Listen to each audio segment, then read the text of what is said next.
हाँ भाई प्यारे बच्चों, गुड आफ्टरनून। ये 12वीं आर्ट्स का है, हिस्ट्री का वो चैप्टर जो चला हुआ है। पेज नंबर है 299 पे है। कितना है भाई? 299 पेज पे है। चैप्टर का नाम है उपनिवेश और देहात, सरकारी विधेयक का अध्ययन। तो अभी यहाँ तक कर लिया था। अब देखो इसमें ये है सूर्यास्त विधि क्या थी भाई, ये वाला क्वेश्चन देख समझाएंगे। देखो भाई ये कह रहा है भाई सूर्यास्त विधि से तात्पर्य था कि निश्चित तारीख को सूर्य छिपने तक देय राशि का भुगतान न कर पाने पर जमींदारियों की नीलामी की जा सकती है। अगर जमींदार कुछ भूमि का लगान निश्चित समय पर नहीं करता था, जैसे मान ली कि चलो भाई सूर्य उदय हुआ और उस दिन अस्त तक कंपनी क्या है उसका इंतज़ार करती रहेगी कि भाई वो टैक्स भरे, यानी देय राशि का भुगतान करे। भुगतान न कर पाए तो जमींदारियों को क्या कर देते, नीलाम कर दे। उसकी जो जमींदारी यानी ज़मीन है उसको नीलाम कर देते थे। इससे राजस्व की मांग निश्चित थी, फसल हो या न हो। क्या कह रहा है? फसल हो या न हो, या फिर जमींदार रेत से लगान एकत्रित कर पाए या ना कर पाए, उसे तो निश्चित तिथि तक सरकारी मांग पूरी करनी होती थी। क्या करनी होती थी? निश्चित मांग पूरी करनी होती थी। औपनिवेशिक शासन व्यवस्था से पहले बंगाल में जमींदारों के पास क्या क्या अधिकार थे?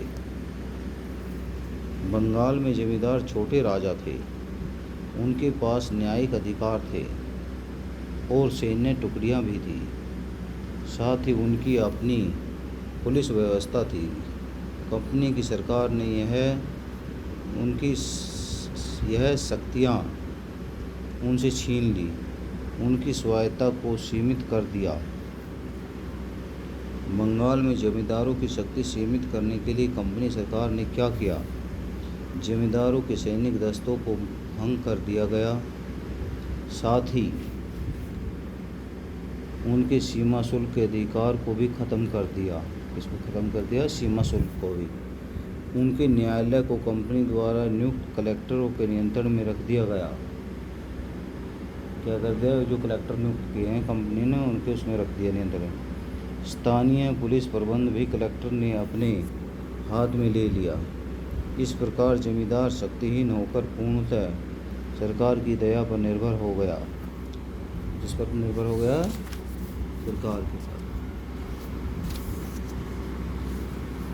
अब बंगाल के जोतदारों के शक्तिशाली होने के दो कारणों में विशाल जमीन के मालिक, यानी कि बहुत बड़े भाग के मालिक। जोतदार गांव में ज़मीनों के वास्तविक मालिक थे। कईयों के पास तो हजारों एकड़ भूमि थे और बटाईदारों से खेती करवाते थे। व्यापार और साहूकार ने, जोतदार केवल भूस्वामी ही नहीं थे, उनका स्थानीय व्यापार और साहूकारों में नियंत्रण था। वे एक व्यापारी, साहूकार तथा भूमिपति के रूप में अपने क्षेत्र को प्रभावशाली लोग थे। ठीक है भाई। अब देखो ये वाला देखेंगे। ईस्ट इंडिया कंपनी पर नियंत्रण स्थापित करने के लिए ब्रिटिश सरकार ने कौन से कदम उठाए? ईस्ट इंडिया कंपनी पर भारत में कंपनी शासन पर नियंत्रण उसे रेगुलेट करने के लिए सबसे पहले उसने 1773 में रेगुलेटिंग एक्ट पास किया।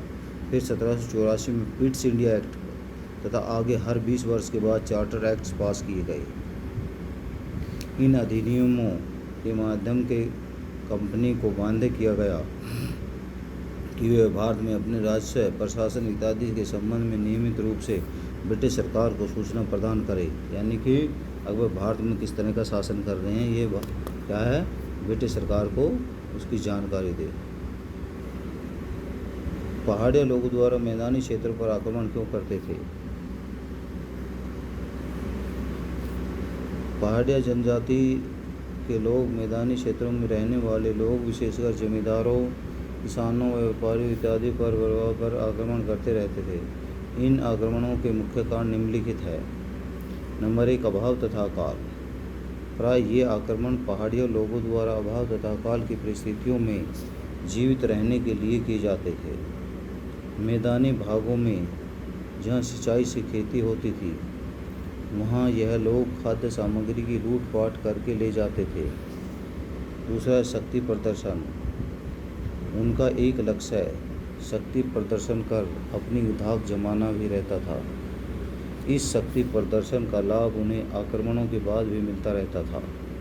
इसके बाद मिलता रहता था, आक्रमणों के बाद भी। पहाड़िया लोगों द्वारा कंपनी अधिकारों का दृष्टिकोण। कंपनी अधिकारी पहाड़िया लोगों को असभ्य, बर्बर और उपद्रवी समझते थे। अंत तब तक उनके इलाकों में शासन करना आसान नहीं था जब तक उन्हें सभ्यता की वृद्धि में न लाया जाए। ऐसी जनजाति लोगों को सुसभ्य बनाने के लिए वो समझते थे कि उनके क्षेत्रों में कृषि विस्तार किया जाए। संथालों और पहाड़िया लोगों के संघर्ष को क्या नाम दिया जाता है? संथालों और पहाड़िया जनजाति के इस संघर्ष को कुदाल और हल का संघर्ष नाम दिया जाता है, यानी कुदाल और हल का। कुदाल पहाड़िया जनजाति की जीवन शैली का प्रतीक था, तो हल संथालों के जीवन का। पहाड़ियों की तुलना में संथालों में स्थायी जीवन की ओर बढ़ने की प्रवृत्ति अधिक थी। दीवानी का अधिकार मिलने पर कंपनी को क्या लाभ हुआ? नंबर 1, दीवानी मिलने पर कंपनी बंगाल में सर्वोच्च शक्ति बन गई। दूसरा, कंपनी की आर्थिक स्थिति में सुधार हुआ, उसके व्यापार में वृद्धि हुई। सुदृढ़ आर्थिक स्थिति के कारण कंपनी के पास विशाल सेना हो गई।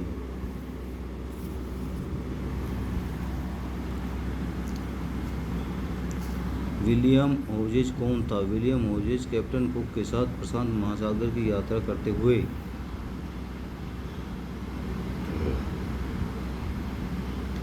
भारत आया था। वह भागलपुर के कलेक्टर ऑगस्टन क्विंटन के जंगल के गांवों पर भ्रमण पर गया था। इन गांवों और प्राकृतिक सौंदर्य स्थलों के उसने कई एक्विटेंट तैयार किए थे। यह ऐसी तस्वीर होती थी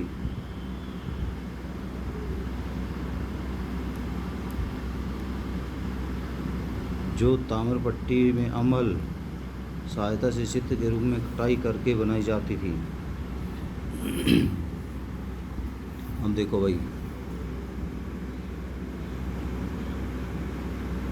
कंपनी अधिकारी ने संथाल जनजाति को राजमहल की पहाड़ियों की तलहटी में बसने का निमंत्रण क्यों दिया?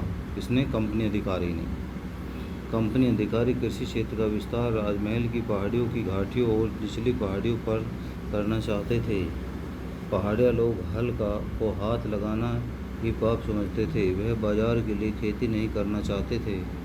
ऐसी परिस्थितियों में ही अंग्रेज अधिकारी का परिचय संथाल जनजाति के लोगों से हुआ, और जो पूरी ताकत के साथ जमीन में काम करते थे। उन्हें जंगल काटने में कोई हिचक नहीं थी। वे पहाड़िया लोगों के अभिषेक अग्नि पर बसिंदे थे। कंपनी अधिकारियों ने संथालों को राजमहल की पहाड़ियों की तलहटी में बसे महल गांवों में बसने का निमंत्रण दिया। राजमहल की पहाड़ियों में संथालों की विजय। राजमहल की पहाड़ियों में संथालों के आगमन तथा बसाव का पहाड़िया जनजाति के लोगों पर विनाशकारी प्रभाव पड़ा। इन पर भाई पहाड़िया लोगों पर, इसका संथालों का। पहाड़िया लोगों ने संथालों का प्रबल प्रतिरोध किया, परंतु उन्हें संथालों के मुकाबले पराजित होकर पहाड़िया की तलहटी वाला उपजाऊ क्षेत्र छोड़कर जाना पड़ा। इस संघर्ष में संथालों की विजय हुई, क्योंकि कंपनी सरकार के सैन्य बल उन्हें कब्जा दिलवा रहे थे। संथाल जनजाति के लोग शक्तिशाली लड़ाकू थे।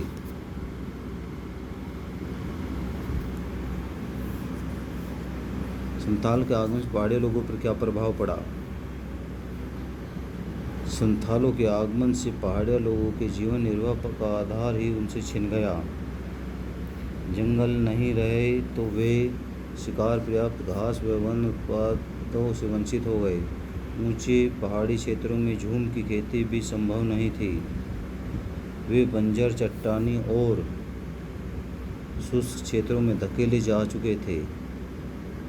इन सबके परिणामस्वरूप पहाड़िया लोगों के रहन सहन पर प्रभाव पड़ा। आगे चलकर वह निर्धनता तथा भूखमरी के शिकार रहे। संथाल विद्रोह के 2 कारण बताइए। नंबर 1, बंगाल में अपनाई गई स्थायी भूमि राजस्व प्रणाली के कारण संथालों की जमीनें धीरे धीरे उनके हाथों से निकलकर जमींदारों और साहूकारों के हाथों में जाने लगी। दूसरा, सरकारी अधिकारी, पुलिस, थानेदार सभी महाजनों का पक्ष लेते थे। वे सभी संतालों से बेगार लेते थे और यहाँ तक कि संताल कृषकों से इस तरह की इज्जत भी सुरक्षित नहीं थी। दी को बाहरी लोगों के विरुद्ध संतालों का विद्रोह फूट पड़ा।